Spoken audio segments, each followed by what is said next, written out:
This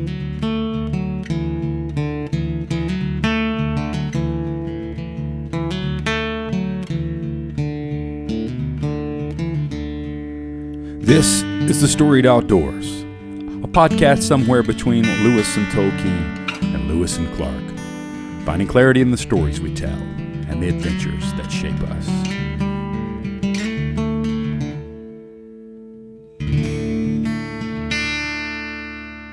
Welcome to The Storied Outdoors. My name is Brad Hill, and man, I'm joined as always by my good friend and co-host Brian Gill. We're honored today to have Ty Walker and joining us from the Trout Hatchery.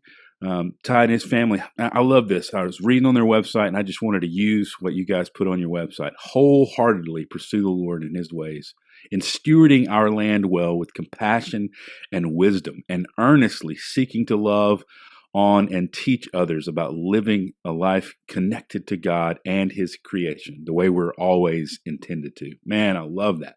Ty and his family jumped in and revitalized the 1930s Trout Hatchery there in Newcastle, Virginia, that was once owned by the state of Virginia. The hatchery is fed by a spring water coming straight out of the rock, and it feeds a nutrient-dense Virginia stream with 7 working ponds and a whole lot more. They grow trout from egg to full-grown trout that they package and ship all over the place.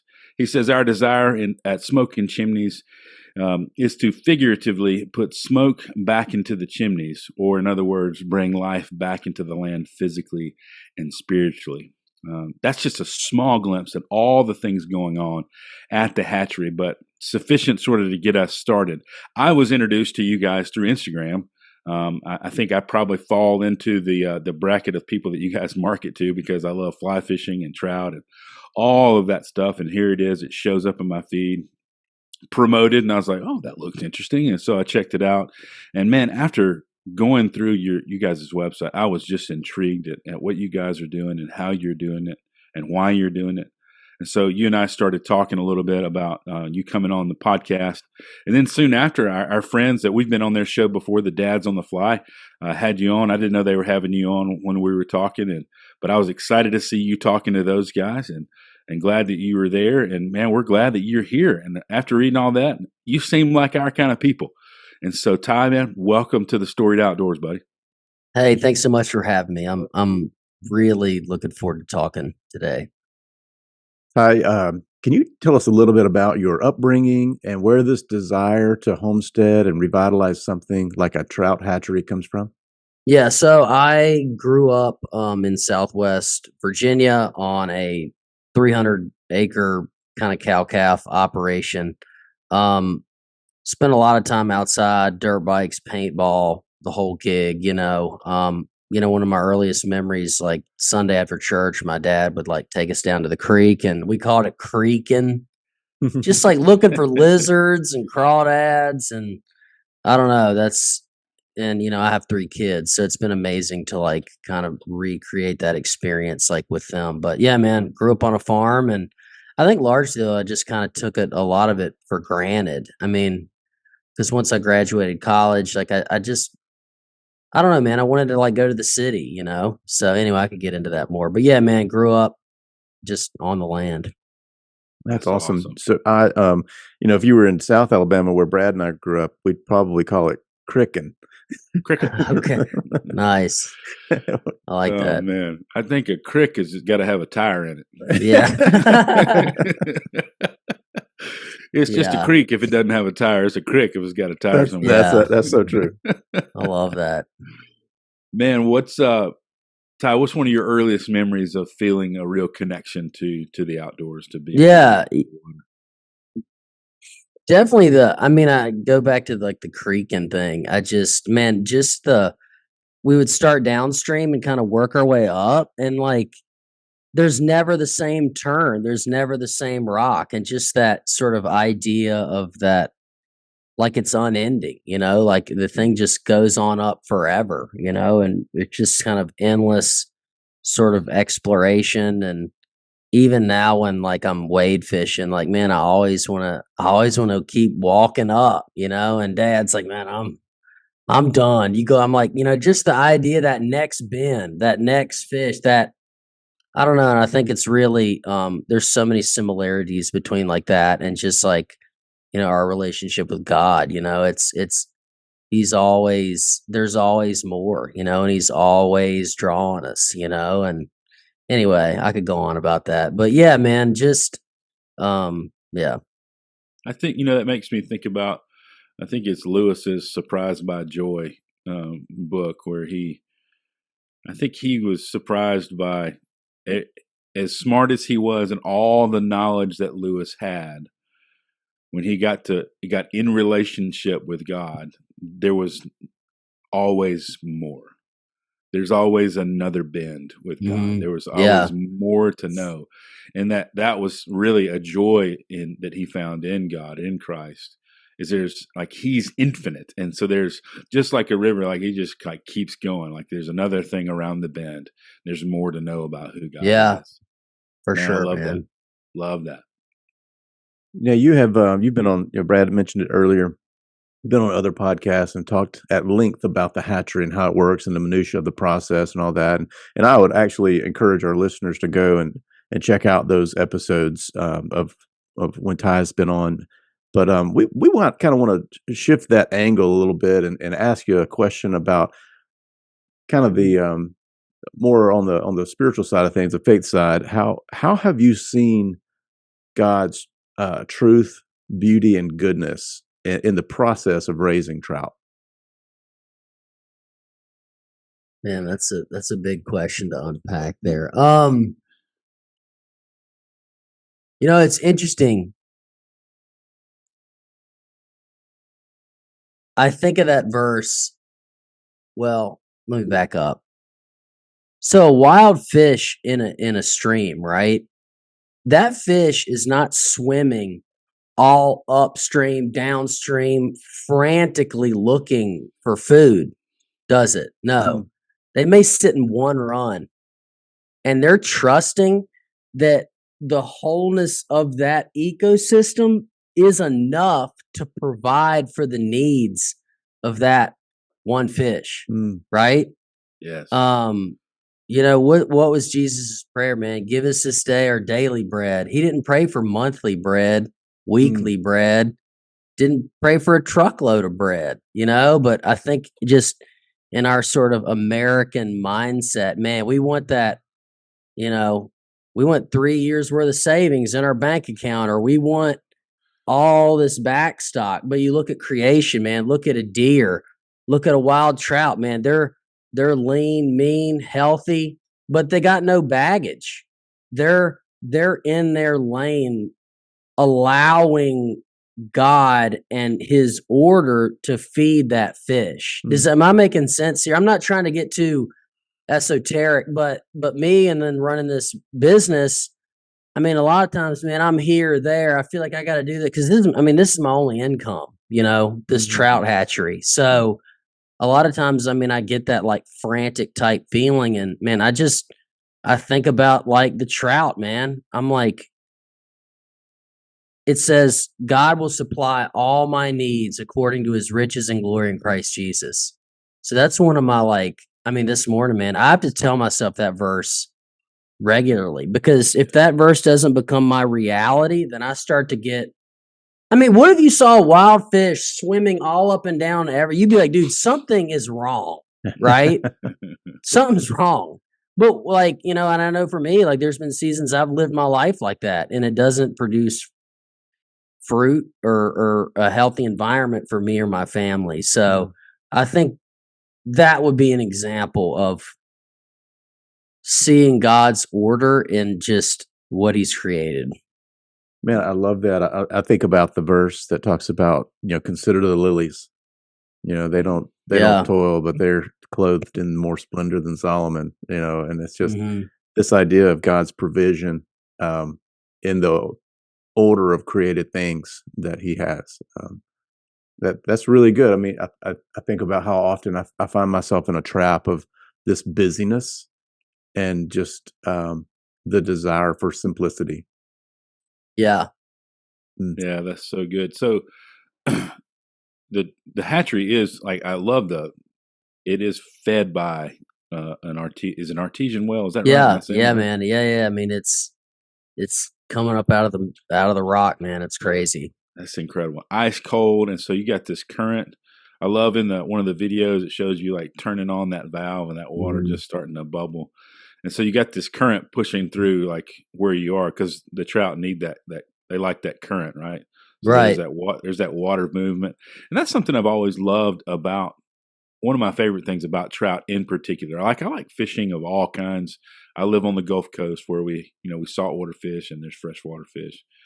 But like trout being like aimed upstream, they're looking upstream, expecting of what's coming, downstream for them to eat on, and they're just kind of sitting right there in that, right in that current, facing the current and taking it head on, and they're just like you said, relax. They're not worried about where their meal's coming from. They're just waiting on it to come to them. And Yeah. man, the simplicity of that is rich and beautiful for us to rest in that current. But then there is that idea of like there's pressure coming, and so they're constantly building that strength and able to sit in that current. Yeah. And I remember I remember a guide telling us that he would always give us direction to look for nervous water. Yeah. And that's where, because that's where the trout rest. They like that nervous water, and that it's moving and they're pushing against it, but they're also on it rides their food and their sustenance. Yeah. Man, I really, really like that. I love those kinds of parables and sort of metaphor. Jesus taught often in parable, right? I mean, some would call it more of an earthly story with a heavenly meaning. Are there times when you're doing your work around the hatchery, outside of what we just talked about, that where you see or you understand sort of the person of God, or you see His character? Maybe a teaching of Scripture comes alive through the work that you do on the farm. Yeah, man. I just have so many. I mean, this whole thing has been. I mean, I have so many testimonies, man, of just like how God's like just showed up. One time, just getting the thing off the ground was like insane. And one time I was out with my dad. We were up on the Upper Jackson River, and we were just out for the day, just wade fishing. There's mainly rainbows up there, and I remember in that day, I caught a wild bow, a wild brown, and a wild brook trout, all in the same. And I just felt like God speak to me. He was like, "Man, like you really think like things are impossible, and they're really not." Like the fact that like how many times would I have to go out to try to make that happen again? Like you'd spend your whole life doing that, and yeah, I mean, we got to the hatchery with like pretty much nothing. I didn't even have a weed eater, so it's been just like I remember because when we left our family farm, I mean, it's like tractors and gear and stuff. And I get to the hatchery and I just got my 89 Land Cruiser in this ragged out wire trailer. And I'm like, I got nothing to even start this thing with, but I really saw God's hand in it, that now that we're kind of, got some momentum, like I can really see that, man, like God, he's really done it all, and he's really showed up, and I've had to do is just show up every day, with, a good attitude, and he's kind of opened the doors for us to be like doing what we're doing, How has the running the hatchery changed you as a fly fisherman? Honestly, man, I have a such greater appreciation for trout than I did, even when I just fly fished. It's funny, like on our videos and stuff, primarily the most negative comments we get are from fly fishing people. Really? Yeah, man. Dude, it's so weird. Like, I mean, people calling the fish ditch pickles. Dude, I died. I'd never even heard that. It's like he was like, yeah, man, bunch of these, bunches, the Smoke In Chimneys artisanal ditch pickles, bro. Oh man. It's just funny because, like, dude, fly fishing people, like, they rag on, like, hatchery raised fish, but it's like, why did they make it the fish's fault? You know what I'm saying? Like, dude, they've all been fed this one narrative. And it's like, dude, I'm on the Yeti team, the Filson team, the Sims team. Like, you don't think, and I'm not trying to get an attitude here. It's just like, dude, you have one moment with a fish when you connect and hook up with a wild fish on a stream, right?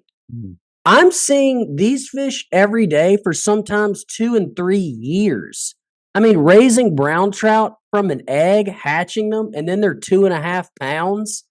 That's And then you awesome. want to tell me that I don't know what, you know what I'm saying? It's just, it's just the fly fishing scene just drives me nuts sometimes, honestly. I mean, you have some of the most humble, salt of the earth people, but then you have some of the most, like, prideful, arrogant, think they know everything crowd too. I don't know, dude. Anyway, I'll get off my soapbox there on that. But Well, that's so just funny because to see an egg, and that egg is gonna live in this creek. I mean, bro, it takes. I mean, a wild fish after a year is only like 8 inches long, and you're like, that egg and little thing this big has survived. And then you catch a 6-inch fish, and you're bummed, and you're bummed. Oh man, that Like, makes me appreciate my tiny fish that I always catch. dude, bro, they're sacred, bro. Yeah. And you catch that fish, like, that's not huge. It's like, dude, that fish is a survivor, dude. I mean, when you have hatch rates of 5-6% survival in a wild setting, dude, 5 fish out of 100 make it to that size, and you caught one, and then you're not stoked on that.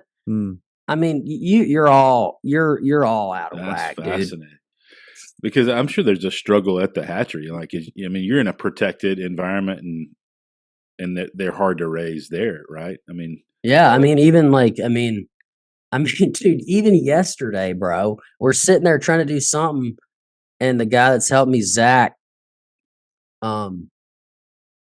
he's like, man, there's an eagle. And we look over, dude, that thing hits the water, grabs him a fish, deuces, just rolls out. I'm it's like, like a oh, buffet. man. Like it showed Yeah, up to the dude. buffet. I don't mind if the eagles are around. There's no herons, and I'm not a big heron fan. But anyway, I bet not. yeah, the otters are the worst, dude. They will crush the fish.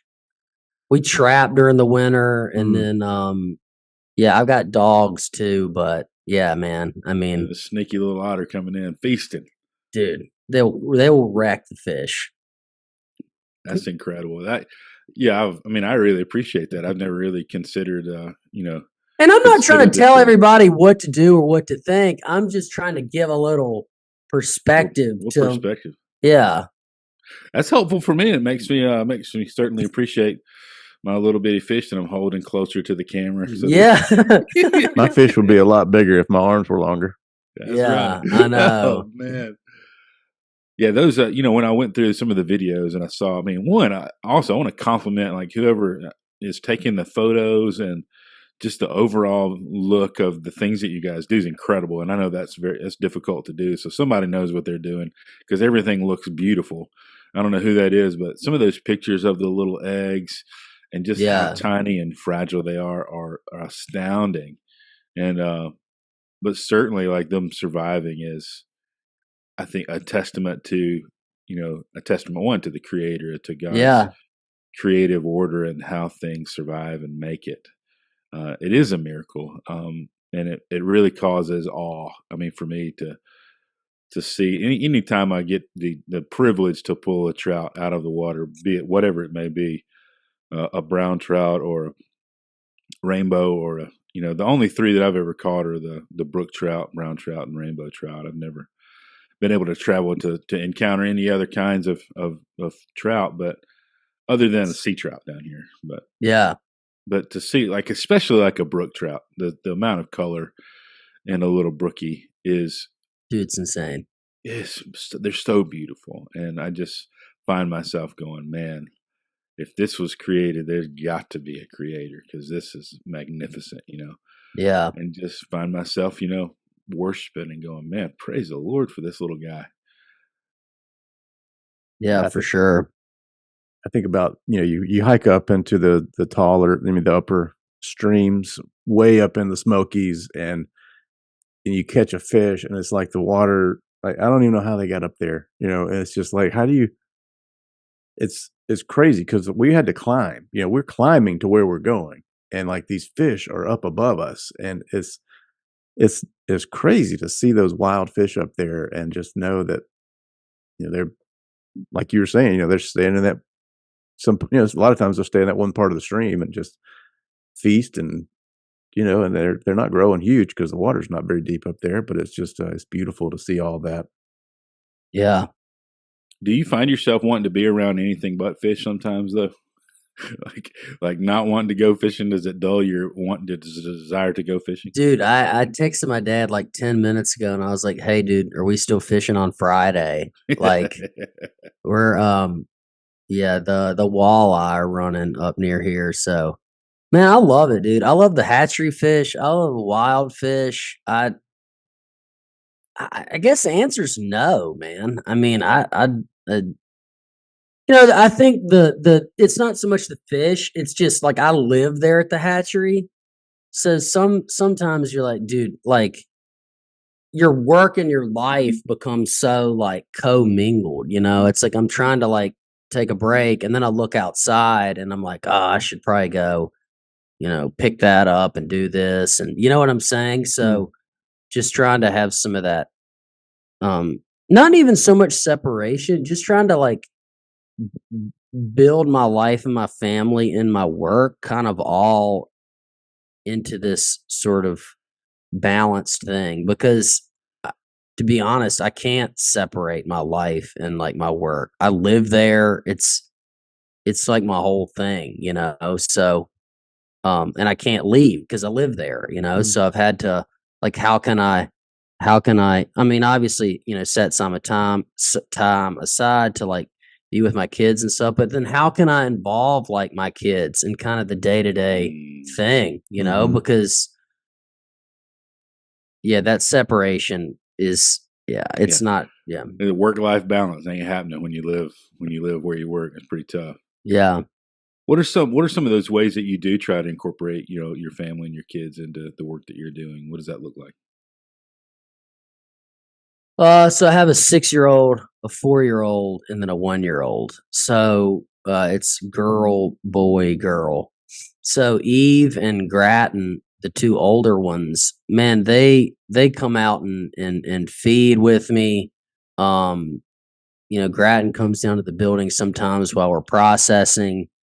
Just getting him like around it and seeing like, what does it look like to get something done, and just letting them be around me, and like, but with that, I'm not gonna get as much done if it was just me, so I have to like know that, and if I'm aware of that. But if it's like hot and heavy and I really got to get stuff done, like that's not a time to like involve the kids. You know what I'm saying? Yeah, sometimes So asking for their help is like really, it's really not about the project. It's really the time with them, because you're really not going to accomplish anything. In fact, you may have to go back and redo whatever. You have to write. Yeah. You have to redo it. This is the quality time that's together. Yeah, for sure. And if I'm not having a moment where I can do quality time, I just got to get stuff done. Then it's better for me to just let them, stay with Shannon or something, So just trying to navigate that. But it's incredible. I do want to talk a little bit about where does that idea of the putting the smoke back in chimneys, where did that come from? That's really interesting. So at my grandparents' farm where we got started, there's two stone chimneys built in the 1800s. Nothing left there. The house is gone. The two chimneys are there, and it was just really a vision of ours to, like, we're getting this family farm like revitalized, right?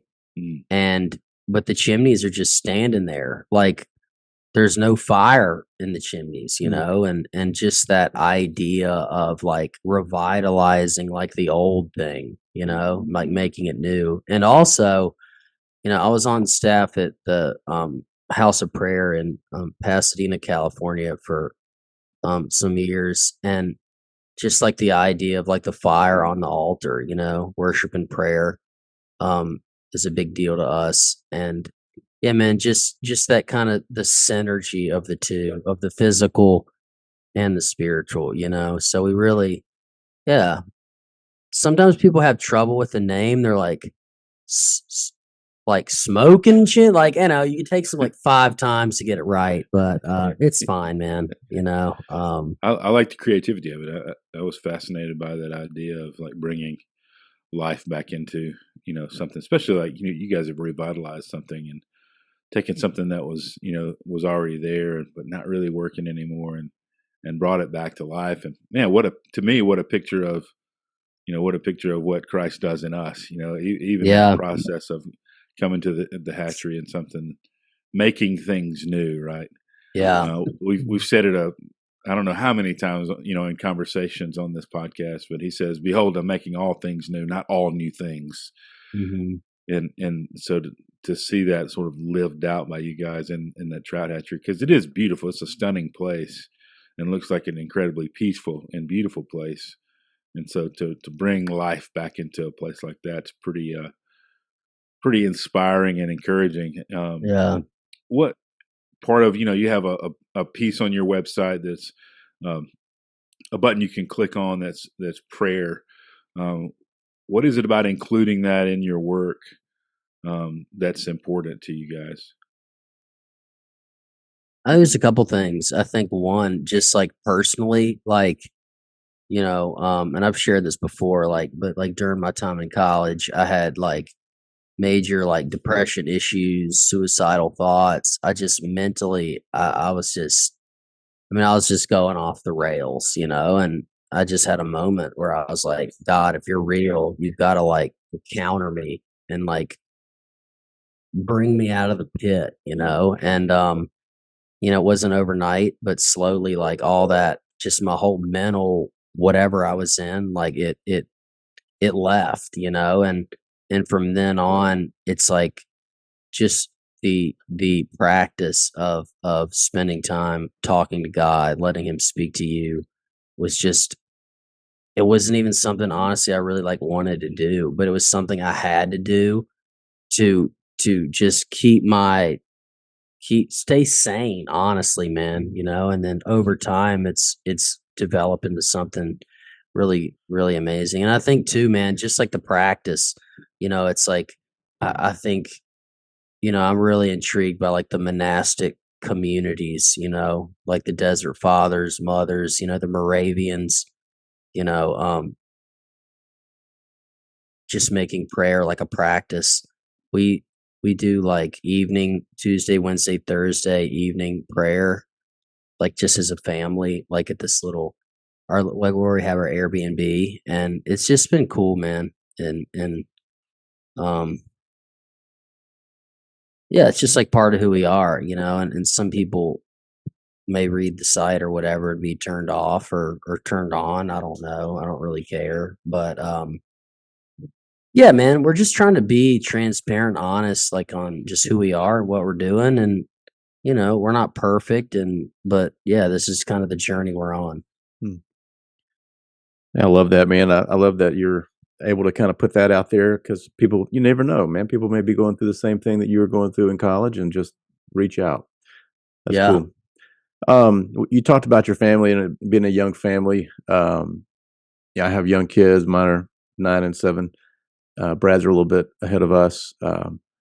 How is running this business and this lifestyle shaped and changed you and your family? What has it done for your relationships? Um, dude, at the beginning, it was, I mean, bro, it was hell, dude. I Hmm. mean, it was like, I mean, it was like, Love it. dude, it was, I mean, it was like I was living like in a crock pot, like just that slow smoldering. Like, dude, I was stressed. And I'm like, dude, I just need to go get a job, dude. Like, this is not helping me. This is not helping my family. Like, I'm stressed, freaking out, trying to do this, that. And it was just like, this is so stupid. I just need to go to Walmart, just ask for an orange vest, and just push the carts around. And then just go home and be like, dude, Somebody I think, else's problem. listen, man, and this is the truth here. Like, walking in high levels of faith, it can be either the best of both worlds or the worst of both worlds, depending on your mindset. That's why Jesus said, be transformed by the renewing of your mind. This didn't say be transformed by working harder, practicing more. He's like, dude, it's here, bro. And like, I was so just stressed, and in the process, I mean, working like 14-hour days, like 6 days a week, and at the first it was worse, dude. But I didn't have any other, like I'd already kind of not burned bridge. I just didn't have any other thing going on other than this. So it's like there's really no other path for me to take. This is my path. And like, I'm going to end up screwing up a lot if I can't get my act together and learn how to do this in a peaceful, conscious, spirit-filled kind of way. And again, still not perfect by any stretch of the imagination, but it was like the training I needed to, like, I feel like the process of like just becoming like who I would like supposed to be, but extremely painful. How'd you get there? How'd you change that mindset? So, hold on, where is it? I have these declarations I read every. They're right here, dude. My little book, dude. I just go here. Dude, I read this every day. Christ has redeemed me from the curse of the law. Christ has redeemed me from poverty. Christ has redeemed me from sickness. Christ has redeemed me from spiritual health. I've given and is get. Like, dude, it's these verses, but they're in a way that's talking about you. It takes me like probably 10 minutes, dude. I do that every single day. Wow. Because like I need the reality of like the word to overcome the reality of circumstances. And like the circumstances, people are like, they're stressed. I'm like, dude, sometimes I have like, $35,000 worth of bills every month to keep this thing going. I'm like, you talk about stress, dude. And like, I'm supposed to like come home and, everything's cool at dinner. And, my wife wants to buy something that I think is real stupid, but I'm trying to support. You know what I'm saying? You see all those like dynamics. Honey, we don't need another cow. Yeah, I'm just saying. Yeah, I'm saying.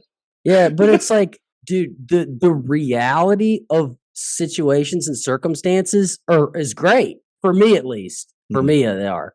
Yeah. But it's like the reality of like who I am in Christ and what He's calling me to has to be a greater reality.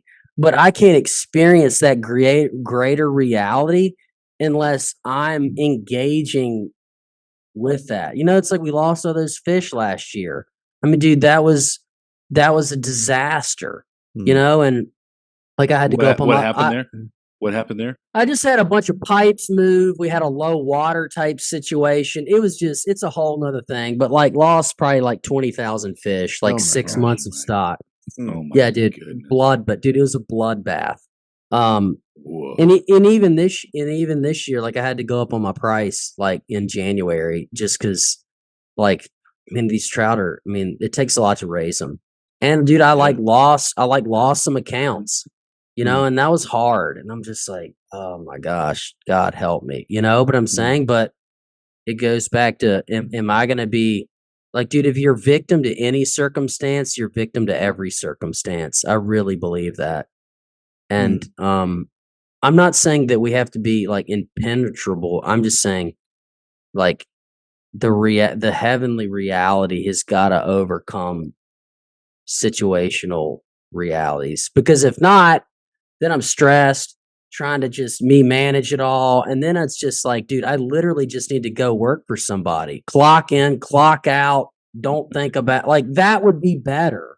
But I know this is my path, but I need to learn how to walk my path in a way that like I'm thriving and my family is thriving. And yeah, well, it comes back to what we said as what you talked about when we started, right? I mean, you're sitting in your path, you're sitting in your run on your bend of the river, and we have to trust that what we need is going to come on the currents of life around the bend, and sometimes that's hard, especially when the water gets low and their dorsal fin's sticking out of the water. yeah, I know. Yeah, Oh yeah. man. Hey, so I do want to ask. I'm curious about one thing. So you guys, we're not raising. This is not a trout hatchery to supply stocking, stocking ponds or stocking lakes, right? You guys are selling this as food for consumption. And so, when you send them out, are these cooked fish, non-cooked fish? Some of them are smoked, some of them are, or is it a little bit of different? Can you tell us just a little bit about that and about that business side of what you do? Yeah, so I mean, even like right now, like we got my hatchery manager Chris is here. Jake, we're smoking fish today. So Ooh. we take orders Sunday, we process fish Monday. All the fresh fish go out UPS next day. Some of those are retail wrapped and frozen for more like grocery stores and that kind of thing. And then we smoke fish every week. So that's a couple day brine, smoked on hickory, and then retail packed and then frozen. So those will go to stores, and then like online, shameless plug, smokeandchimneys.com. Ain't nothing shame about it, man. Yeah. We want to talk about it, brother. You can order like a trout box, which is like you get a couple of like the fresh, you get a couple smoked, you get a couple of our trout cakes, you get a trout hat. Those are like a crab cake kind of a thing. Is that? Yeah, is that yeah. My wife still calls them crab cakes, and I'm like, babe, she's from Maryland. She's from Maryland, so I don't think she's ever gonna get it right. But anyway, yeah, that might be an uphill battle. Yeah, I'm like, babe, it's trout cakes. Looks, yeah, they look awesome. Yeah. No, they are, man. So yeah, it's basically just 3 products: the fresh / frozen, and then the smoked, and then the cakes. So wow, that's really cool.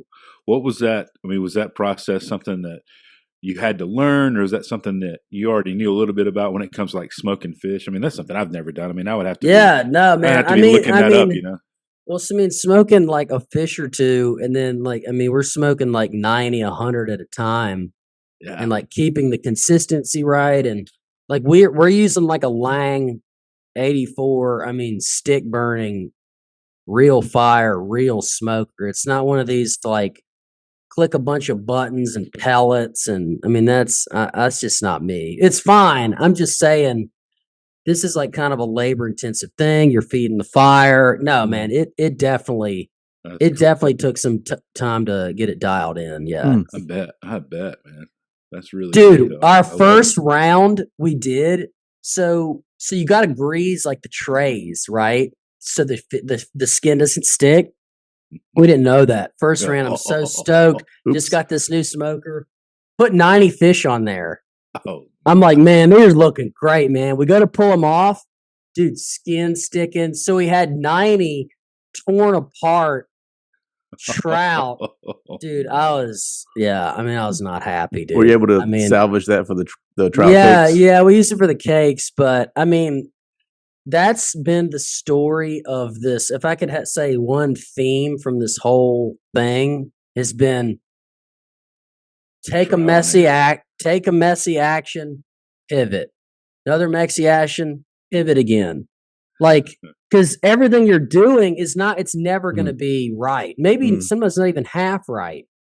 But if you don't do something, you don't know how to adjust. So it's been do something, adjust. So you just spent 5 years trying things and then adjusting. So That's Um, that's such a metaphor for life. No matter what you do, like it's never going to be always smooth. It's never going to work out perfect every time. You're always going to have to. I think that's why, like, I love what you guys do, and when I look at Scripture, I mean, one part of their world was the agricultural world, and that's how most of them made their living for the most part was yeah, doing agriculture means. So lots of Jesus's parables were coming out of an agricultural world, and one because I think they really, really make a lot more sense. Like we really understand things so much better when we're invited into that active metaphor of something on a farm, planting a seed. Like, oh, that I can see that process. That makes a lot of sense. hmm And so, like when you said all that, like that is life. I mean, yeah, things are not gonna always be smooth. There may be times of flat water, but there are gonna be some rapids. There are gonna be yeah, some for sure, perilous man. water, man. There's gonna be some skin To stuck to the the grapes. smoker. The Yeah, smoker, yeah. Proverbially, like that yeah, happens in life, whatever it may be. And so having the tenacity and the attitude to remind yourself of, this doesn't define me. We can figure this out. We can mhm. pivot. It's going to be all right. Man, I would That's love to such a great. see. I'd love to see your hatchery on like a docu series. See all of the opportunities for pivoting, and I mean that sounds like it would be a fascinating like Yeah, we're TV working show. on some like that. Yeah, it just anyway, I got some stuff working this year, something around that. But That's fascinating. yeah, yeah. You're um, yeah. Go ahead, Brad. I'm sorry. I was wanted to ask. I was really interested. I'm always interested in when we talk different guests that we talk to. I would be fascinated to hear, some of your thoughts as in a world that's sort of all over the map on what being a man is. When we meet somebody like you, men like you that are doing things like you're doing, we're interested in what your thoughts in defining manhood is, and then how you're doing that with your son, and how you're modeling that for your son. Yeah, and so I guess my thoughts on that are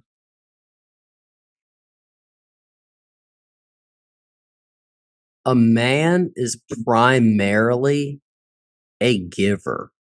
A man should always have like something to give, to add.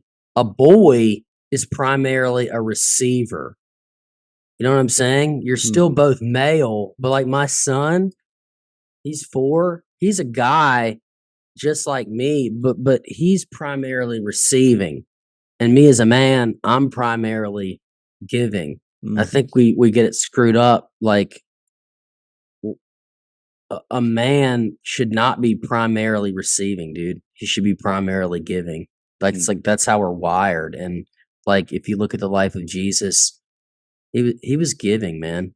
Mm. Dude, his cup ranneth over. He always had something to give. Either it was food, praying for healing, a word of wisdom, boom, boom, boom. And that's it's easy to make excuses and say, well, this and that. But no, I mean, that's where I'm at right now, personally. Just like, dude, I should always have something to give in every situation. Mm. Man, I like that. Um, That's solid. and I yeah, like it. that's just my take, but yeah. That's a good word, man. It's a good word. How has this uh, homesteading and revitalization of the hatchery shaped you as a man? Um, it's been very humbling, man.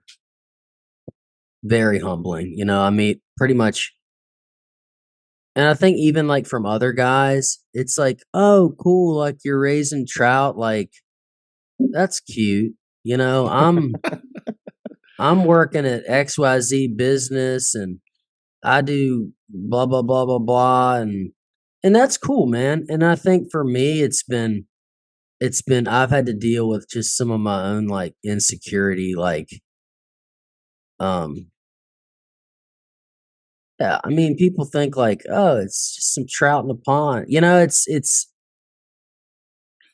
Shoot, I tell you what, I thought. Am I making sense, dude? Because you meet a lot, like you're hanging out with people, and they're like, I'm an attorney, I'm a doctor, I'm a logistics, blah blah, something you can't even understand, Mm. and Well, let's be that's honest. Some cool. people, some people really church up what they do. They really I make don't it know, sound a man. lot more important than what it really Well, is. I don't know, dude. Yeah, I mean, and I think for me, it's been like, so I can in those moments, I can either like feel insecure, or I can go the opposite way and be like, dude, this is like my path to walk, and like I'm gonna be confident like in my path, because Mm. ultimately, like when I stand before the Lord, He's not gonna ask like, why didn't I walk someone else's path? Yeah. He's gonna be like, dude, did you walk your path? And this is I mean, not this is just like my lot in life right now, and I'm Well, gonna be hey, try to be faithful with. Some people are really into it, man. They're like, oh, cool, like you guys, and it's awesome to like come on and share. But man, if you just live in a city and whatever, and you really don't have any context for the outdoors or food, it's like when I say I like raise trout, I mean it's like you might as well be talking about living on the moon or something. Well, and then you oh, can't even like, yeah. So then it's not even worth really even talking about. I told my wife whenever I came across it, I was like, "Man, I didn't know this was an option on the job sheet whenever I was in high school. I wish somebody had told me about this. This is pretty cool, man." I know. Man, I feel like it's more than just raising trout, though. I honestly, I feel like it's you're contributing to people's experience around a table. I mean, and that's community, and that's something that we're losing. Um, and I think that the more we can just enhance that experience together around a meal and break bread together, um, I think that I think that you're doing much more than just raising trout. Yeah, I think so too. There, there's this Native American believer guy I follow, and he was like, the a real definition of community is a group of people that are singing together, eating together, and working together. Hmm. And he's like you have to have those like three elements. Like Mm. just like getting coffee once in a while with somebody, like that's great. That's getting coffee. That's not community. And like let's just, and I won't go down the whole road of that, but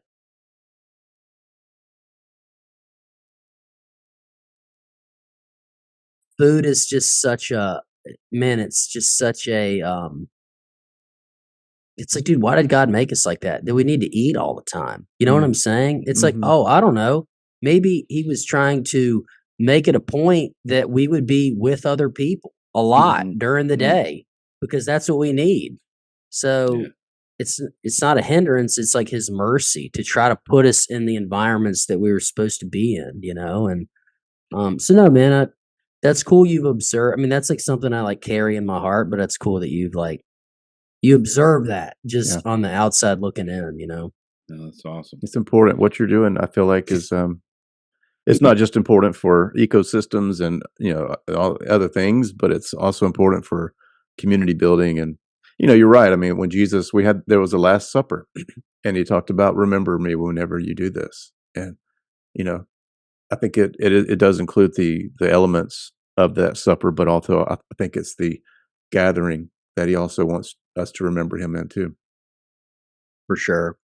Yeah, I've often thought. I mean, was he? If I asked the question, was he just talking about the Eucharist, Hmm. or was he talking about a much larger subject in that Israel had all kinds of things in their lives that brought remembrance, that helped them remember. They have the feast of the Lord that reminded them that Feast of Tabernacles, that Lord dwelled with them, tabernacled with them in the wilderness. And so each of their feasts, whether it's Passover and their deliverance out of out of Egypt, each of those helped them remember things. And so they had all of this history and things, elements that helped them remember. And so I think Jesus potentially, he had in mind that there are going to be a bunch of Gentiles that are large in part, that they don't have all of this stuff to help them remember within their culture. And this is going to spread out much wider than just the people of Israel one day. This is going to be every nation and every tribe. What does everybody have to do? Everybody's got to eat. Everybody's got to Yeah. eat. And so every time I would always teach this, every time that you sit down and break bread together, remember that Christ's body was broken for you. Every day, three meals a day, for the most part. Some of us maybe even eat more than 3 meals a day, maybe eat, 7 small meals or whatever it is. But each time you remember that principle that, Christ's body was broken for you, that his death brought life, that those fish, that fish, their death that you're a part of and you see them consumed, that brings life. And a constant reminder for us that are people that forget is that death brings life, and Christ's death brought us eternal life. That fish's death brings us physical nourishment and life. Every time you drink water that quenches your thirst, remember that the blood of Christ was shed for you, that you may be cleansed. Yeah. Like, we can practice that not just at the Eucharist, but we can practice that throughout the day on a daily routine and remember. And I personally probably need that kind of frequency of remembrance, because we are people sure. that forget. Yeah. Ty, if you're sitting around a campfire, I love this. We you guys want to put smoke back in chimneys. We love a good campfire, a good time around, say, a porch and a fire pit, or if you're out camping and you're sitting around a fire. What's one of your favorite stories to share or to tell? Perhaps it's a close call, or you can't believe we made it through that, or a wildlife encounter, or something amazing happened that still has you in awe. What's your favorite campfire story to share? Gosh. When I lived in California, I would just go out, like, backpack on my own some, take my fly rod. I'd always obviously it's funny, my wife's like, "You don't like hiking." I'm like, "You're right. Unless there's fishing involved, like, I don't wanna just go." I hike around my property all day, every day. I'm not gonna take the little free time I have and just go hiking. Anyway, I won't get on a whole hiking kick. Anyway, I like hiking to fish. Yeah. Anyway, Amen. yeah. Anyway, so I was in, like, the Golden Trout Wilderness. It's like up, like, Central California. Anyway, I like hiking, and I really wanted to catch some California golden trout. I'd never done that, so I'm like, got my maps, and I get down there, and I'm fishing, and it was amazing. I was there for like a couple days, and then on the way out, dude, I just like I'm like tired. I've been out there for days. Like, I'm out of food. I'm like trying to get back. I'm like trying to hike out. Dude, just get absolutely dumped on, like, freezing rain. I'm like freezing. And I'm just like, I'm having like a moment, and I don't know, dude. I got to the top of the hill, and dude, it was like this crazy, like, rainbow. And I don't know, man. I still can't really describe it. It was just like this, like, profound, like, moment, where you're like, but again, I'm sopping wet. I'm freezing. I'm like, dude, Starving and hungry. yeah, starving and hungry, but just like this moment of, like, beauty that just, like, it just, like, draws, like, your consciousness, like, I don't know, man. I just felt like the closeness of God. Um, that's probably not like a close encounter story or whatever, but I don't even really know why I'm sharing this. I just, in like a moment that was so, like, I don't know, stressful and tumultuous. Like, there's just this moment where, like, um, it's like, I don't know, man. I just feel like that verse, it's the goodness of God that, like, leads men to repentance, and like we forget that verse sometime, and it's like, there is like a goodness of God that supersedes the like situations and circumstances, and yeah. Amen. I love it. I liked it. That's a good Yeah. one. Yeah, that's a good one. We like to ask all of our guests this last question. What is your next adventure? It could be anything from, something on the property, some trip, or a new adventure with your business. So I've spent the past 5 years writing this internship curriculum called Spirit and Soil. It's a 12-week curriculum, and it's based around people encountering God through creation, and more specifically, developing practical farm skills in the context of like knowing the creator. Yeah, man. So I'm on week 10. So I'm like almost done with like the material. So I'm hoping, okay, not saying hope, by the end of the year, we're going to have this puppy printed. And that's like our vision and real dream of Smoke In Chimneys, is to do this internship 3 times a year, 3 different 3-month sessions with like 15 to 20, like, you know, kind of young adult, able-bodied people that are interested in agriculture, but they're interested in like having a real like paradigm on like hearing God and participating and co-creating with him like in what he's made. I feel like that's such a void, man, and God help me finish this thing. But yeah, dude, so that's in. And even I have moments I'm like, man, God, can you even do it? Like, I don't even, can you even do this thing? And I just feel like he reminds me, man, like, look how far I brought you with just this fish thing, So yeah, man, that's kind of our next Smoke In Chimneys, like 2.0. So Would that That's be exciting. for college age students, high yeah, school? I think like like young adult, like they graduated college, maybe they can take like a 3-month stint, during the summer or spring, just to because really quickly, like we did like a farming internship like in Oregon like years ago, and it was we learned all these great practical farm skills, but there was no context of God, and it was just like, dude, we're just like bunch of indentured servants out here. Like there was just anyway, I didn't do well. But they about kicked me out a couple times. But and then I was on staff at the House of Prayer, California in Pasadena. Amazing. The prayer, the worship, it was awesome. But it was in an urban setting, which is fine. Nothing wrong with urban settings. I just was like, people have lived for thousands of years being engaged with the outdoors in a real way and having a real spirit-filled paradigm in the process. Like we've lost that. Like, can I take these sort of two worlds that used to be one and the same and do something that can help people start to work that muscle again? Does that make sense? Absolutely. I love it. Absolutely. That's what we're about. Yeah. So that's great. I don't remember what your question was, but it sounds like a great new next adventure to me. Yeah, that sounds amazing for sure. Well, thank you so much for sharing all of that.